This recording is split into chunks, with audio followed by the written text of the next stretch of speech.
U.S. stocks suffered steep losses on Monday, with all three of Wall Street's main indexes falling more than 2%. President Donald Trump ramped up his criticism of Federal Reserve Chair Jerome Powell, calling him a loser and demanding he lower interest rates. Yields on the 10-year Treasury note rose and the U.S. dollar slumped. Trump's attacks were the latest to rattle investors who have for months grappled with the president's ongoing erratic trade policy.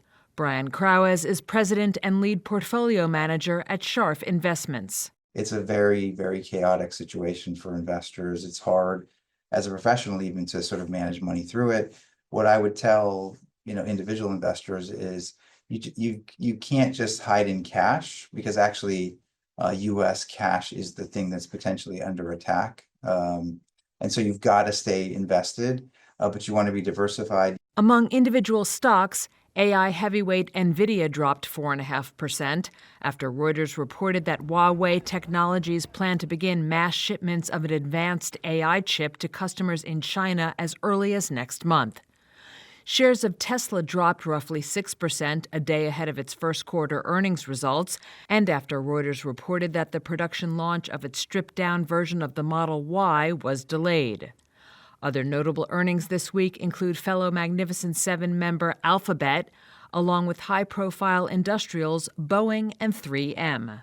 Analysts expect aggregate first-quarter S&P 500 earnings growth of 8.1% year-over-year, down from the 12.2% growth projected at the beginning of the quarter, according to LSEG. Donald Trump has Federal Reserve Chair Jerome Powell in his sights, and that has markets rattled again. Late last week, White House economic advisor Kevin Hassett said the US president and his team continued to assess if they could oust the central bank boss. Trump himself has accused Powell of being too slow to cut rates and said his termination cannot come fast enough.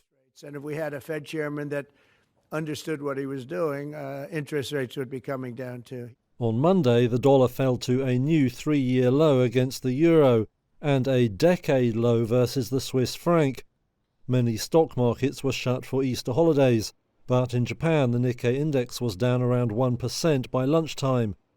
Meanwhile, money flowed into traditional safe havens, with gold touching a new record of over $3,380 per ounce. Legal experts say it's not clear whether Trump has the power to sack Powell.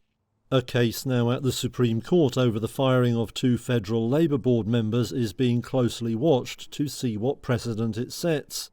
Powell has said the law does not permit his removal, and he won't go even if Trump asks him to.